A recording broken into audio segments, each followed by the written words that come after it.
What does political accountability mean? Responsibility of government to its citizens. What is social contract theory? The idea that citizens agree to follow laws. What is the significance of political theory? It provides a framework for understanding politics. Which of these terms refers to the legal authority of a state? Sovereignty. What is the state in political science? A legal entity with sovereignty. What does political ideology mean? A state of beliefs about politics and government. Which of the following is a key aspect of globalization in political science? Increased international interactions. What does political participation refer to?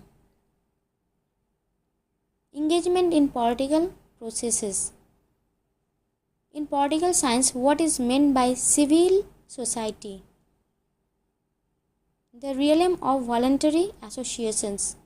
What is the primary characteristic of totalitarian regimes? Complete government control over all aspects of life. Which of the following is not a type of government? Philosophy. What does federalism mean in the context of political science? Division of power between national and subnational governments. Which political theory advocates for minimal government intervention? Liberalism. What concept refers to the division of government powers? Separation of powers.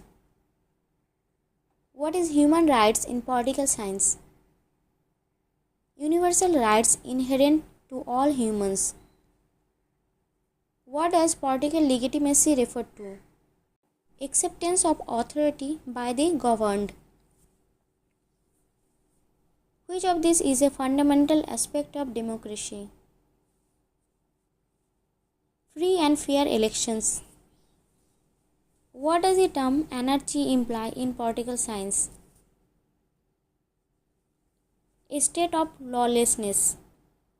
In political science, what is meant by interest groups? Organizations that represent specific interests. Which of the following best describes liberalism? Focus on individual rights and freedoms.